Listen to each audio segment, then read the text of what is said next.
Assalamualaikum warahmatullahi wabarakatuh. Innal hamdalillah nahmaduhu wa nasta'inuhu wa nastahdihi wa nastaghfiruh wa na'udzu billahi min shururi anfusina wa min sayyiati a'malina. Man yahdihillah fala mudilla lahu wa man yudlilhu fala hadiya lahu. Ashhadu an la ilaha illallah wahdahu la syarika lah wa ashhadu anna Muhammadan abduhu wa rasuluh. Allahumma salli wa sallim wa barik ala sayyidina Muhammad wa ala alihi wa ashabihi wa man istanna bisunnatihi ila yaumiddin. Qala Allah ta'ala bilisani Musa rabbi shrah li sadri wa yassir li amri wahlul 'uqdatam min lisani yafqahu qawli. Subhanaka la ilma lana illa ma 'allamtana innaka antal alimul hakim. Wala hawla wala quwwata illa billahil aliyyil azim. Amma ba'd. Sidang hadirin sidang Jumaat yang dirahmati oleh Allah Subhanahu wa taala sekalian. Alhamdulillah, bersyukur kita kehadiran Allah Subhanahu wa taala pada Jumaat yang penuh keberkatan ini, bersamaan 18 Ramadan 1442 Hijrah, kita masih diizinkan oleh Allah untuk meneruskan kehidupan di dunia yang sementara ini semata-mata untuk kita beribadah, mengabdikan diri kepada Allah Subhanahu wa ta'ala. Ya, alhamdulillah, tengah hari Jumaat ini kita dapat bertemu dalam rumah Allah, dalam majlis ilmu yang mudah-mudahan Allah Subhanahu wa ta'ala menerimanya sebagai majlis ilmu yang disifatkan oleh Nabi sallallahu alaihi wasallam sebagai raudhatun min riyadil jannah, salah satu daripada taman syurga. Nabi sallallahu alaihi wasallam menjelaskan kepada para sahabat, idza marartum biriyadil jannah farta'u, jika kamu lalu di taman syurga maka singgah dan bersiar-siarlah di situ. Para sahabat bertanya, wa ma riyadul jannah ya Rasulullah, apakah taman syurga itu wahai Rasulullah? Dalam satu riwayat Nabi sallallahu alaihi wasallam menjawab, al-masajid, yaitu masjid-masjid, tempat umat Islam sujud, solat berjamaah. Dalam riwayat yang lain Nabi jawab, halaquz zikri, majlis zikir, majlis yang di dalamnya ada mengingati Allah. Dan Imam An-Nawawi rahimahullah menjelaskan majlis ilmu adalah termasuk dalam majlis zikir, kerana kita menuntut ilmu untuk mempelajari ilmu Allah, dan dalam masa yang sama kita ingat Allah. Jadi tengah hari ini kita sangat beruntung. Ada 3 taman syurga. 1 masjid, 2 majlis ilmu, ketiga masjid Raudhatul Jannah. Maknanya 3 taman syurga, 3 in 1 tengah hari ini. Jadi insya-Allah dalam pertemuan kita tengah hari ini, sementara kita menunggu kedatangan waktu solat Jumaat, kita akan membincangkan pengajaran berkenaan dengan ibadat puasa. Jadi saya pilih bicara pada tengah hari ini berpandukan kepada karangan Imam Al-Ghazali rahimahullah. Jadi tajuk 6 tips puasa orang soleh menurut Imam Ghazali. Jadi rujukannya merujuk kepada fasal kedua kitab Asrarus Shaum, rahsia puasa, dalam kitab Ihya Ulumuddin. Jadi dia punya soft copy-nya saya dah bagi pada Cik Isyam, yang boleh tuan-tuan dan tuan-tuan boleh baca nanti. Saya terjemahkan apa yang Imam Ghazali tulis ni, kerana bicara kita sekitar setengah jam. Banyak perkara yang Imam Al-Ghazali sampaikan, jadi banyak perkara yang mungkin tak sempat untuk kita bicarakan dalam pertemuan yang ringkas ini, memerlukan kepada bacaan tambahan. Jadi tuan-tuan boleh nanti baca PDF-nya dalam handphone masing-masing, sebagai penambahan ilmu kita dan selanjutnya untuk kita amalkan dalam kehidupan. Jadi kata Imam Al-Ghazali rahimahullah, "I'lam anna as-sawma 3 darajatin." Ketahuilah bahawa puasa itu dibahagikan kepada 3 tingkatan. Saumul umum wa saumul khusus wa saumu khususul khususi. Puasa orang awam, kedua puasa al-khawas, yakni orang soleh, dan yang ketiga puasa khususul khusus, iaitu puasa para wali Allah, para kekasih Allah. Jadi ibadat puasa yang kita jalani ni tuan-tuan, dia bukan suatu perkara yang biasa-biasa. Bukan sesuatu yang kita rasa apa susah puasa, tak payah makan, tak payah minum, tak melakukan perkara yang membatalkan puasa, settle lah, itu je puasa. Tapi para ulama membincangkan puasa ini sebenarnya sangat istimewa, berpandukan panduan dari Al-Quran dan sunnah Nabi SAW. Jika kita menganggap sesuatu ibadah itu biasa-biasa, rugilah kita. Seumpama orang pergi ke Mekah, dia buat umrah, buat haji, dia rasa biasa-biasa aja. Apa yang istimewa sangat? Pusing-pusing 7 kali keliling Kaabah, lepas tu lari-lari Safa Marwah,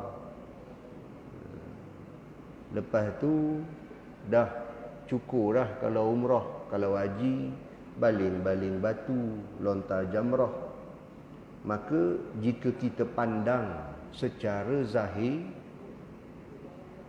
gitu je ke ibadah?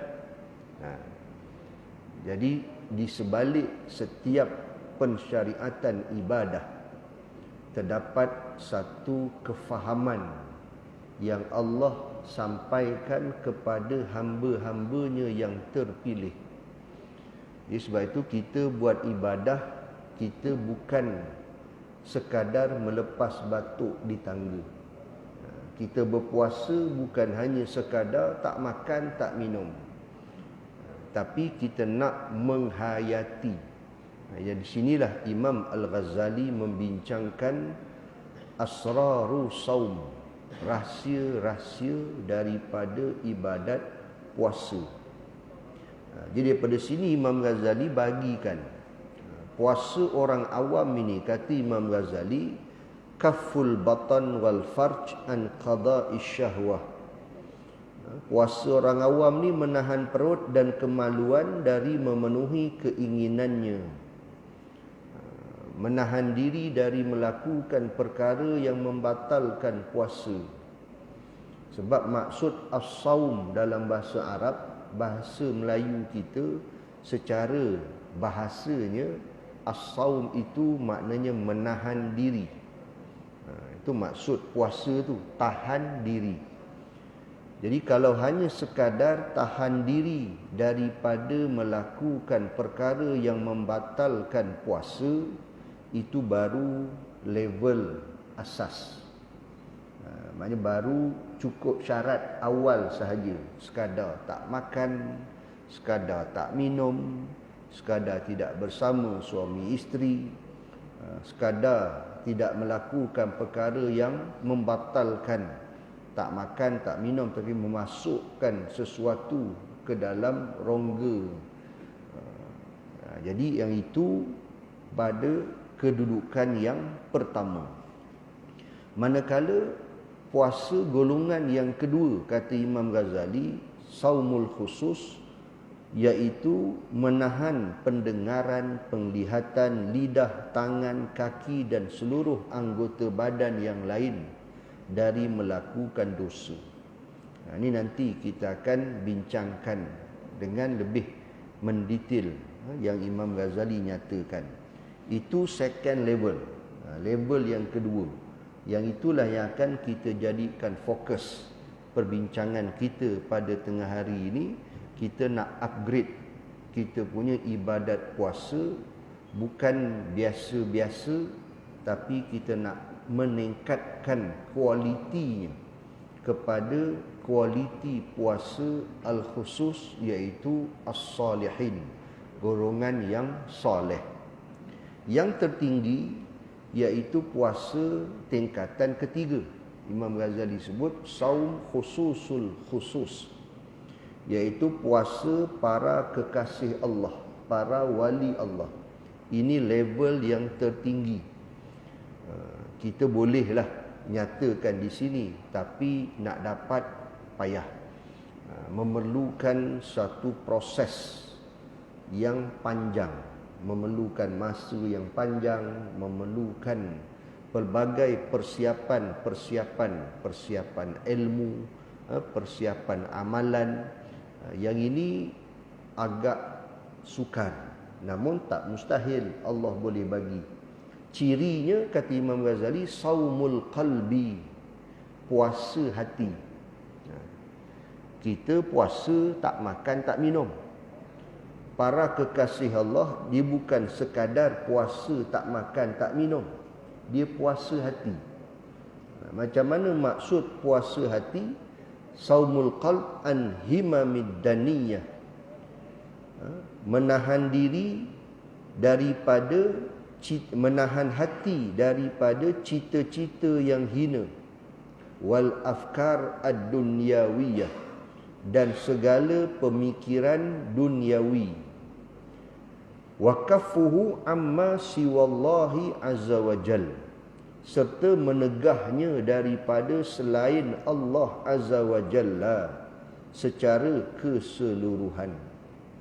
Hati itu nak bebas daripada cita-cita yang hina, daripada lintasan-lintasan syaitan, lintasan nak buat dosa, lintasan nak buat maksiat.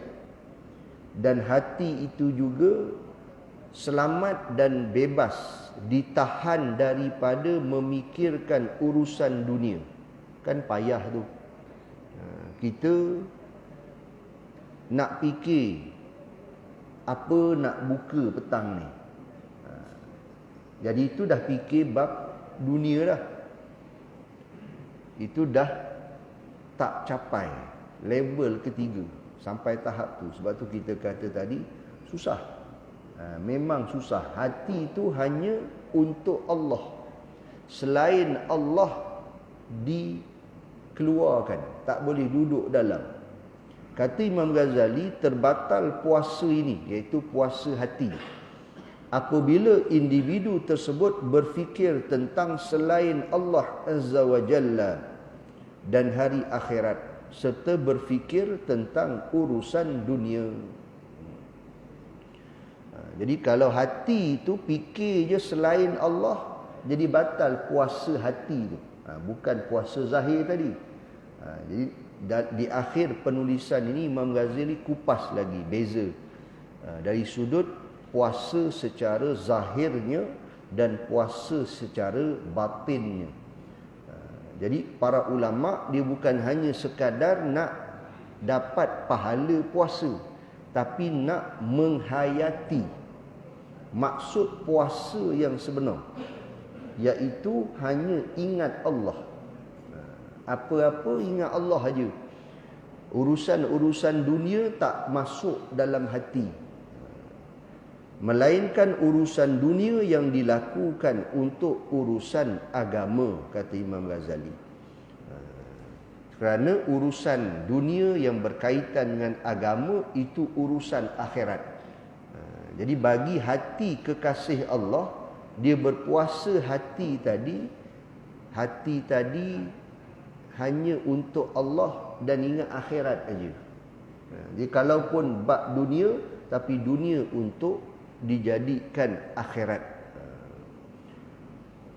Sebab itu para ulama menjelaskan, kata Imam Ghazali, sesiapa yang tergerak cita-citanya dengan memikirkan pada siang hari itu tentang apakah juadah makanan untuk dijadikan sebagai juadah berbuka puasa nanti, maka ditulis baginya satu kesalahan.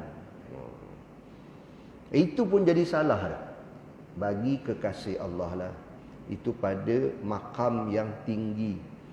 Sebab itu kita orang awam tak mampu. Sebab itu kita dapat level kedua pun alhamdulillah.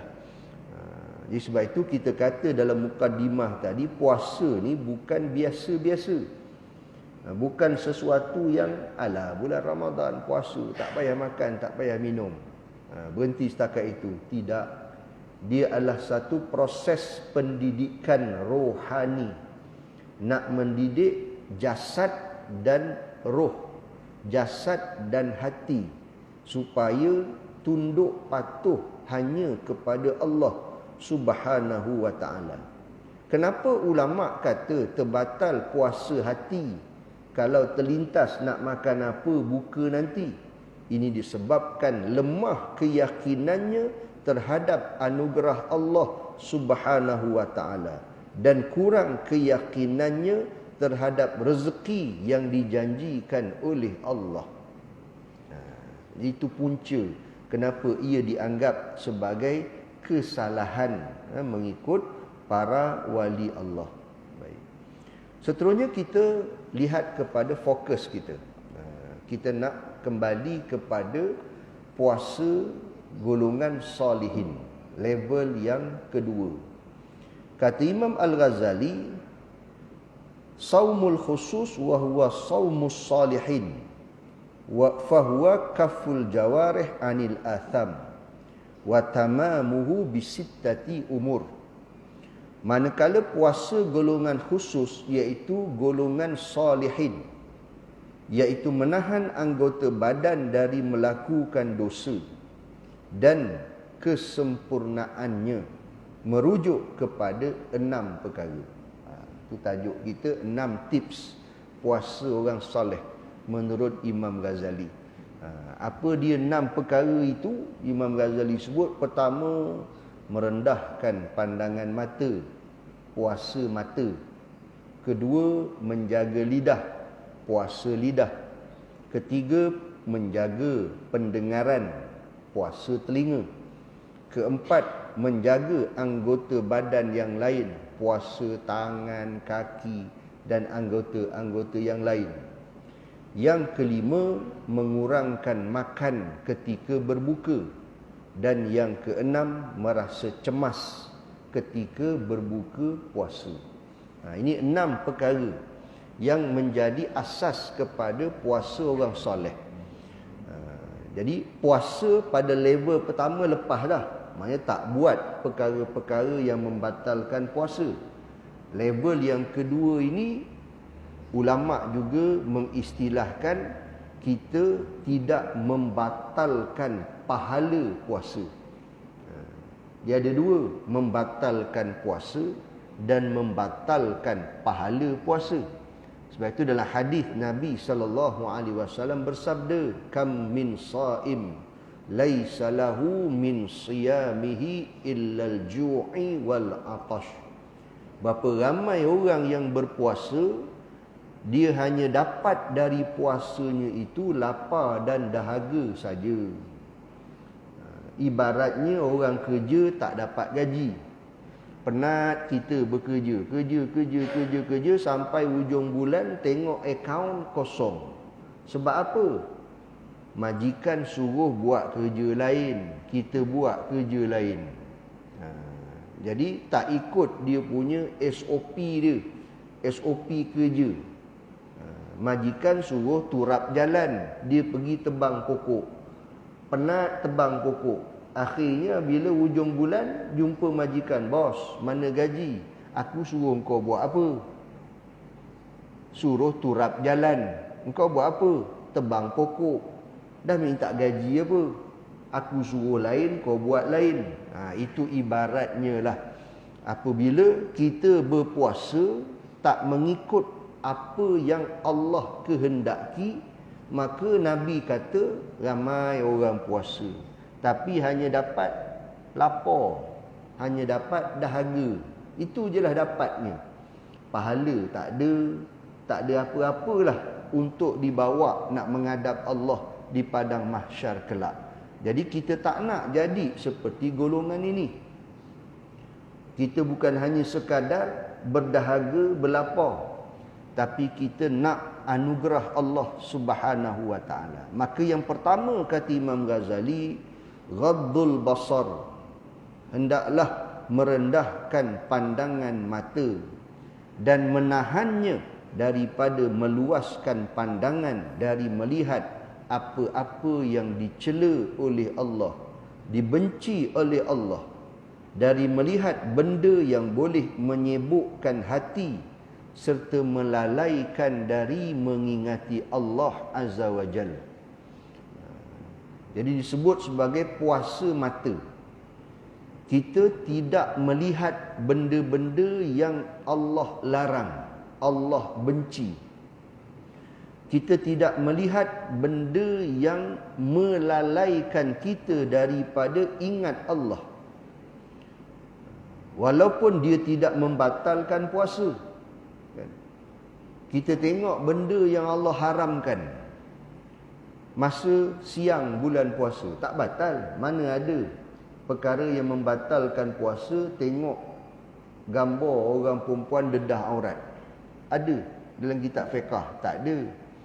Tapi tengah-tengah puasa duk tengok benda-benda yang haram tu, maka tak adalah pahalanya. Itu dia kata tadi, hanya dapat lapar je lah, dahaga je lah. Taklah perlu qada, tapi tak ada gaji, tak ada pahala, kosong di sisi Allah Subhanahu Wa Taala. Dan selanjutnya kata Imam Ghazali, pandangan yang tidak melalaikan. Sebab itu pepatah orang Melayu sebut dari mata turun ke hati. Apa yang ada dalam hati itu adalah refleksi kepada apa yang dipandang oleh mata. Sebab itu para ulama menyatakan, contoh Imam Ghazali sebut dalam kitab Ihya Ulumuddin. Kenapa? Contohnya kita solat, kita susah nak khusyuk. Sebab hati kita itu macam-macam gambaran dunia ada. Maka sebab itu kita tak boleh khusyuk. Apa yang kita pandang dengan mata, maka itulah yang tercetak dalam hati kita. Maka bila kita semayang, yang tercetak itulah yang keluar. Itulah yang terzahir. Maka sebab itu para ulama menyatakan sebelum kita nak masuk solat, jaga mata, jaga telinga. Nak dapat khusyuk, jaga mata, jangan tengok benda yang sia-sia. Dan jaga telinga, jangan dengar benda sia-sia. Kerana itulah nanti dia akan dimainkan masa kita solat. Apa yang didengar, apa yang dilihat, itulah dimainkan dalam hati. Baik. Jadi sebab itu dalam hadis Nabi SAW menjelaskan an-nadharah sahmun masmum min sihami iblis. Pandangan mata itu adalah salah satu daripada panahan beracun iblis. Jadi mata ni sangat berbahaya. Sebab itu sihir mata dinamakan sebagai ain. Orang boleh sihir kita dengan mata, tuan-tuan dan yang dirahmati Allah.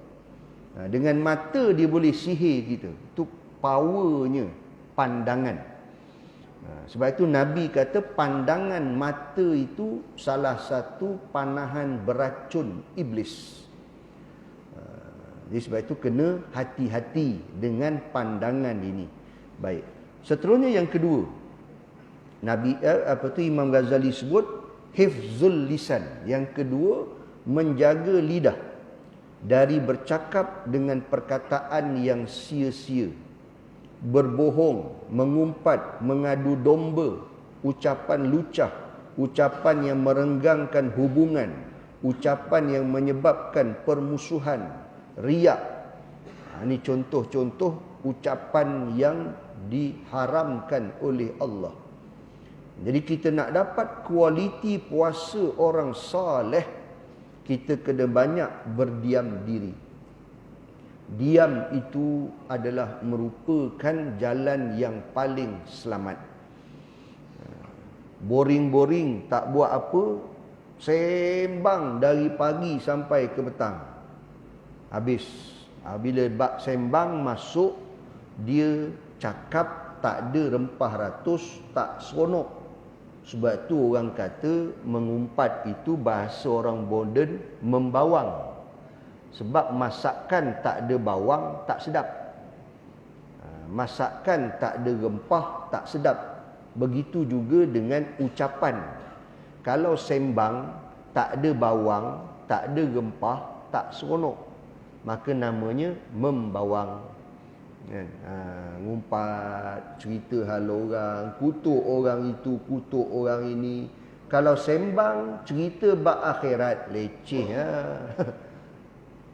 Cepat je kita berhenti sembang bab akhirat. Hari ni kita nak sembang apa? Kita sembang bab alam kubur nak.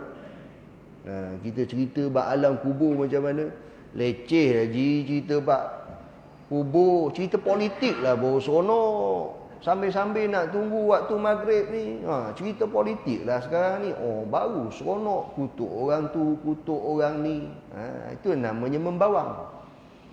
Walaupun kita puasa, batal tak puasa? Puasa tak batal. Mana ada dalam kitab fiqh sebut orang mengumpat batal puasa? Tak ada.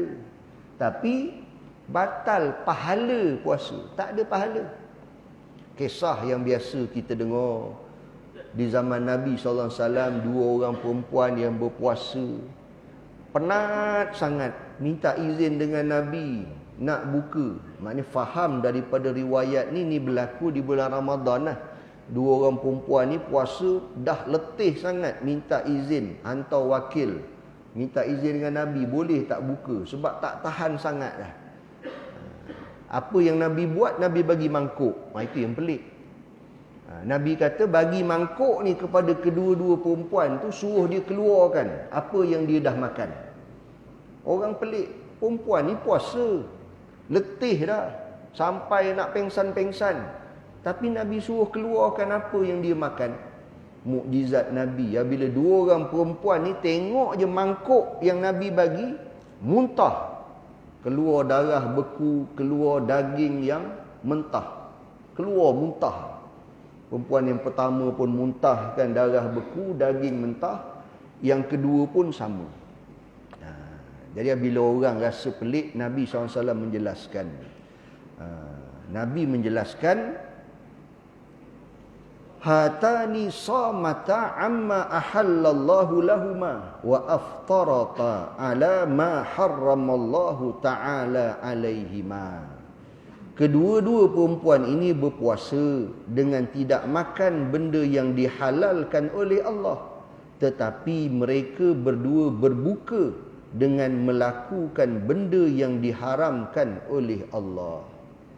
Kata Nabi, mereka berdua ni duduk sambil mengumpat, makan daging orang yang dia umpati. Kan dalam Quran Allah sebut, Allah bertanya kepada orang yang mengumpat, ayuhibbu ahadukum ayyakula lahma akhihi mayyitan fakarihtumu. Kamu nak ke, suka ke makan daging bangkai daging mayat kawan kamu, sedangkan kamu membenci. Jadi dalam Quran Allah nyatakan orang mengumpat ni makan mayat, makan daging orang yang dia mengumpat. Kita mengumpat pengusi masjid, seolah kita makan daging mayat pengusi. Contoh minta maaf. Gitu. Gambarannya gitu. Tak gamak kita. Petang ni ada jualan dekat masjid Raudhatul Jannah. Jual apa? Jual mayat. Murah aja, sekilo RM1. Daging tempatan lembu RM40 mahal. Petang ni kita nak jual daging orang. Tak ada siapa datang. Bagi free pun tak ada orang nak. Itu gambarannya betapa Allah membenci amalan mengumpat tu. Sehingga Allah kata, kamu suka ke makan daging saudara kamu sendiri yang dah mati? Maka sebab itu kisah yang berlaku di zaman Nabi ni, bila perempuan ini, dia tak makan, Nabi kata, dia tak makan benda yang halal. Sebab Allah larang, siang ni tak boleh makan. Tapi dia mengumpat, seolah dia makan daging saudaranya yang dah mati. Sebab itu dia muntahkan daging yang berdarah.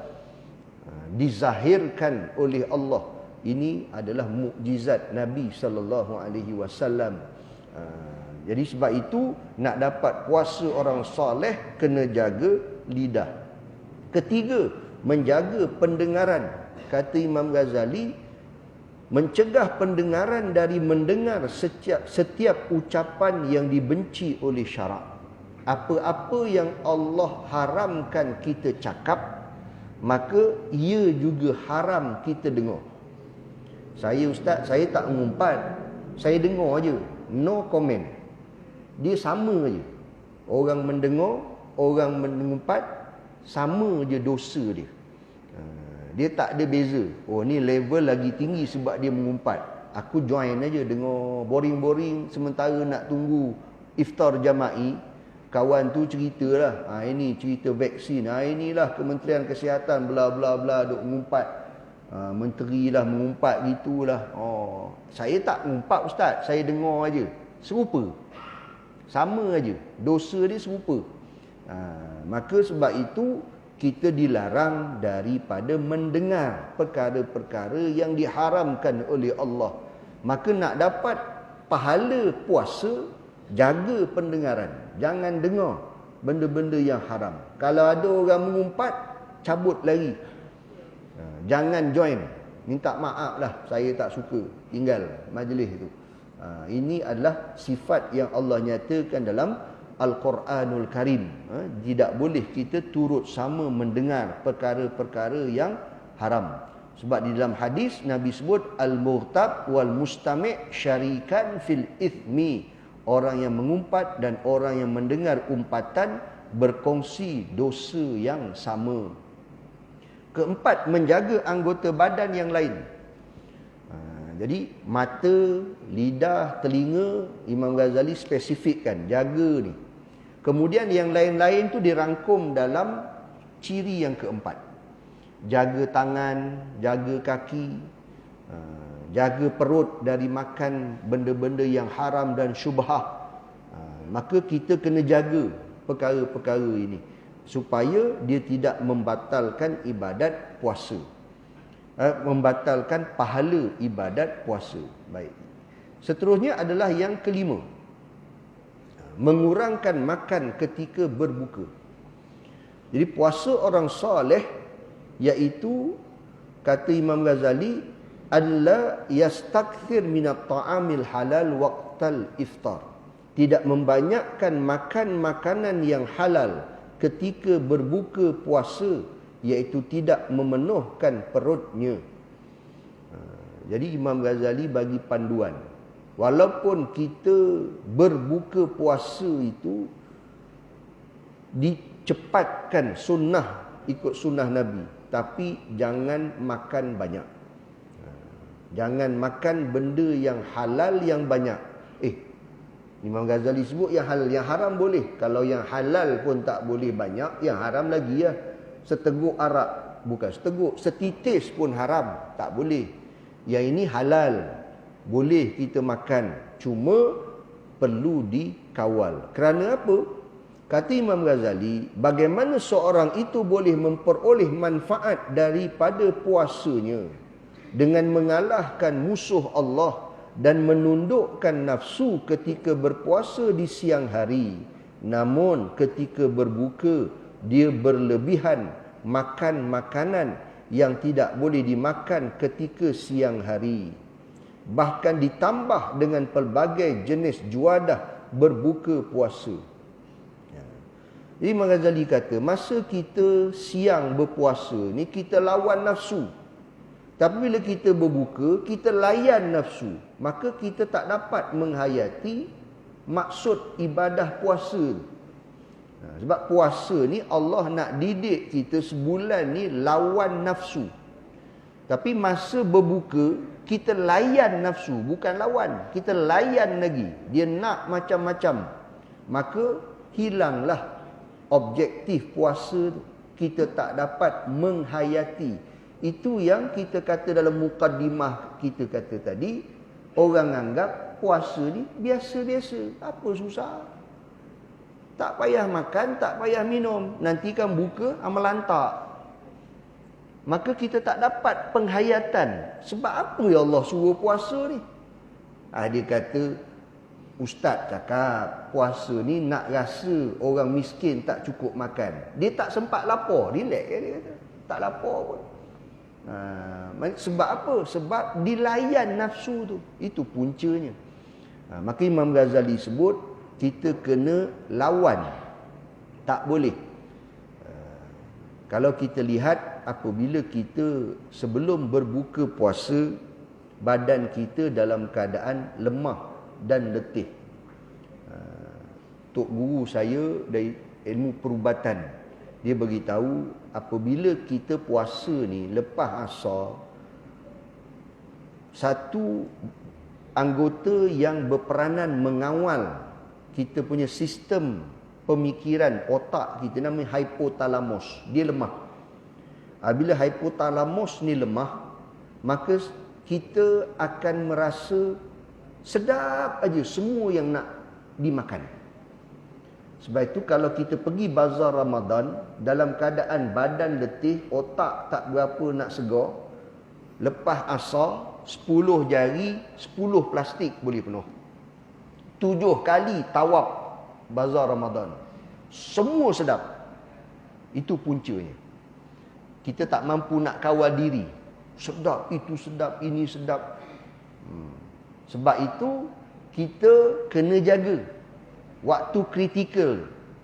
Bila waktu buka, waktu kritikal. Sebab itu kalau buka puasa, letak macam-macam, boleh je kita makan. Pergi pula makan dekat hotel, 70 jenis hidangan. Subhanallah.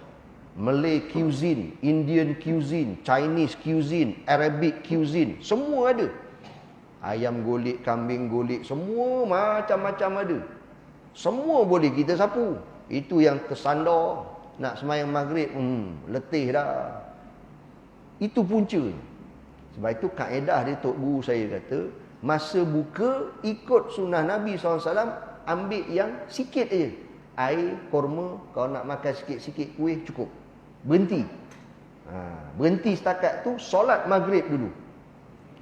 Bila kita dah ada tenaga sikit tu, kemudian kita solat maghrib, hypothalamus kita dia mula aktif balik. Bila dia aktif balik, try. Kita makan lepas maghrib, sikit pun cukup. Kita akan rasa puas. Kita boleh cuba sendirilah. Masa buka tu, makan sebanyak mungkin. Hari yang lain, kita makan sikit, lepas maghrib kita makan. Kita takkan mampu makan banyak. Dan itulah cara dia. Sebab itu kita kena jaga. Kita buat iftar jama'i, kan? Tak pasti masjid ada buat. Berbuka ramai-ramai. Ada. Jadi kita buka. Kalau ada sebab tak sempat, terus nak makan berat, boleh. Tapi ambil formula lain pula. Nabi ajar, makanan untuk seorang cukup untuk 2 orang. Makanan 2 orang cukup untuk 4 orang. Makanan untuk 4 orang cukup untuk 8 orang. Ini hadis Nabi beritahu kepada sahabat Ashabus Suffah. Sahabat-sahabat Nabi yang homeless, tak ada rumah, duduk kat Masjid Nabawi. Jadi Nabi kata, itu kaedah susunan dia. Sebab kita tengok kadang-kadang sedih juga. Bila iftar, kita letak sebanyak-banyaknya makanan dalam talam. Sentuh sikit, kemudian buang. Bulan Ramadan, syaitan kena gari, Nabi kata. Tapi saudara syaitan tak kena gari. Siapa saudara syaitan? Kan Allah sebut dalam Quran, innal mubadzirina kanu ikhwana syayatin. Sesungguhnya orang yang membazir itu saudara syaitan. Jadi syaitan kena gari, saudara dia tak kena gari. Siapa saudara syaitan? Yang membazir. Jadi sebab itu kena elak. Kita puasa taat perintah Allah, tapi masa buka puasa kita membazir. Ini satu amalan yang kita kena perbetulkan dalam masyarakat kita. Yang terakhir, tuan-tuan yang dirahmati oleh Allah SWT sekalian, panjang Imam Ghazali cerita bab makan ketika berbuka ni. Nanti tuan-tuan boleh bacalah dalam PDF yang diberikan itu. Yang terakhir, merasa cemas ketika berbuka puasa. Jadi bila kita buka puasa, cara nak dapat kualiti puasa orang soleh ketika buka, kena gabung antara sifat takut dan mengharap. Takut sekiranya sepanjang hari ini kita berpuasa, Allah tak terima ibadat itu. Dan dalam masa yang sama, kita mengharap sangat, mudah-mudahan Allah terima. Jadi kena ada perasaan cemas. Kalau tak ada perasaan ini, itu yang dia balik tadi. Alah puasa, biasa-biasa je.